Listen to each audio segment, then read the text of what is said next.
राम विषय में शब्द हाथ काट कर रख दूंगा अगर ये नाम समझ आ जाए तो।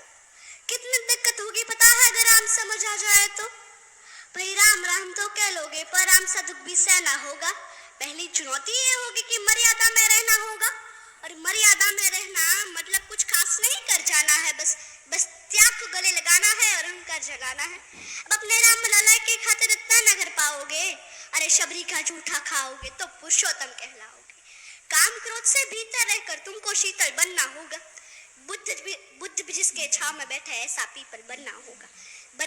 ये सब वह भी शून्य में रहकर प्यारे, तभी तुमको पता चलेगा थे कितने अद्भुत राम हमारे। तो सबको राम पता ही होगा, घर के बड़ों ने बताया होगा। तो बताओ तो बताओ, अरे पता है तुमको क्या है राम? या हाथ धनुष कश में बाण, या वन में जिन्होंने किया गुजारा, या कैसे रावण मारा? लक्ष्मण जिनको कहते भैया, जिनकी पत्नी सीता मैया। फिर तो यह वही कहानी, एक था राजा एक थी रानी। क्या सच में तुमको राम पता है, या वह भी आके हम बताए? या तुम लोगों के नाम जपो में पहले सा आराम नहीं, या तुम लोगों के नाम जपो में पहले सा आराम नहीं। इस जबरदस्ती के जय श्री राम में सब कुछ है, बस राम नहीं। अरे पल पल हंसना भी है और पल पल रोना भी है राम। सब कुछ पाना भी है और पाकर खोना भी है राम।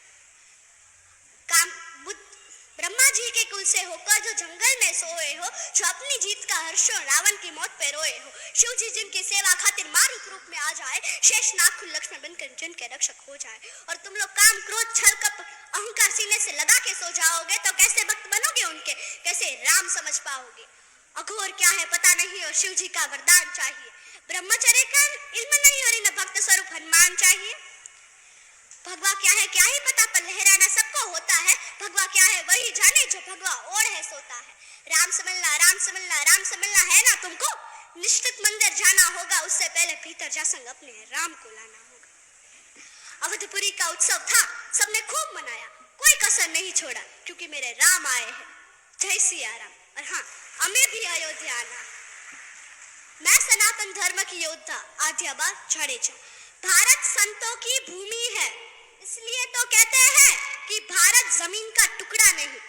भारत जमीन का टुकड़ा नहीं, जीता जागता राष्ट्रीय पुरुष है।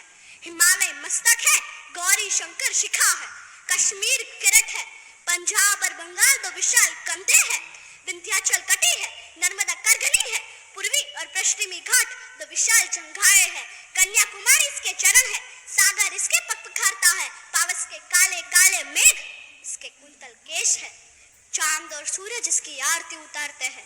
यह वंदन की भूमि है, अभिनंदन की भूमि है। यह वंदन की भूमि है, अभिनंदन की भूमि है। इसका कंकर कंकर शंकर है, इसका बिंदु बिंदु गंगा जल है।